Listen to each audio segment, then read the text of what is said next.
Para sa nagmahal, nasaktan, umaasa, at paulit-ulit na nagmo-move on.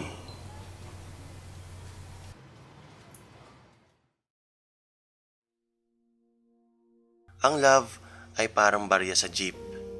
Akala mo nasuklihan ka ng tama, yun pala, kulang. Buti pa sa ibang tao, madaling magbigay ng saya. Pero sa sarili mo, hindi.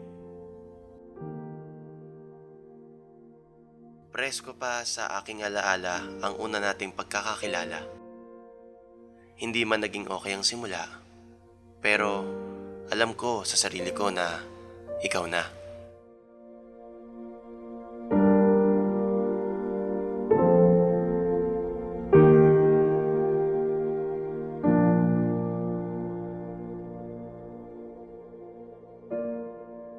Sabi nga nila, love comes in different ways.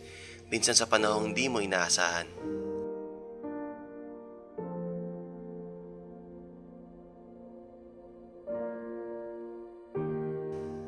At ganun nga kami nagkakilala.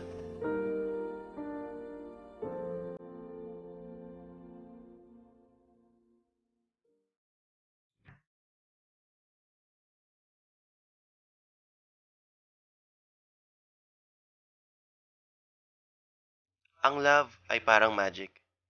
First time mo makita ang trick, may halong saya, misteryo, at pamamangha.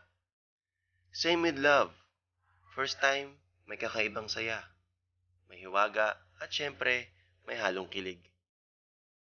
Sabi nila, love and magic have a great deal in common. They enrich the soul, delight the heart, and they both take practice. At di nagtagal, naging kami na.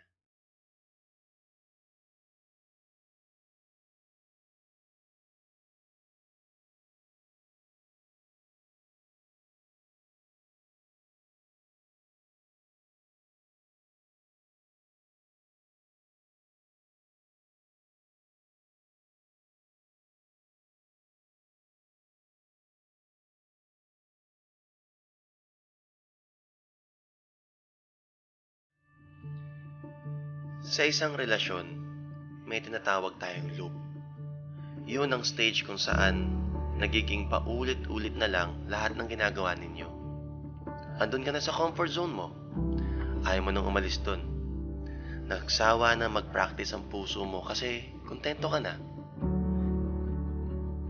Di ba nga there's a rule in magic na once lang dapat ulitin ang trick? Kasi pag inulit-ulit mo, nakakasawa na.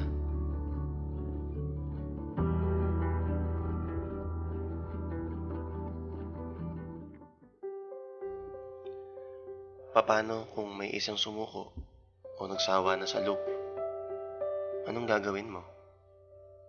Ako, ginawan ko ng paraan para mabago ang loop namin. Kaso, huli na ang lahat. Bumitaw na siya sa loop. I'm cut to the bone, left there, left bare. I'm left devastated. Pero alam nyo ba na ang loop ang isa sa mga pinakamagandang parte ng relationship? Kasi dun sa comfort zone nyo madali sabihin lahat ng mga gusto mo na walang pag-aalinlangan. Kasi sa loop masasabi ko na matagal na kitang minamahal.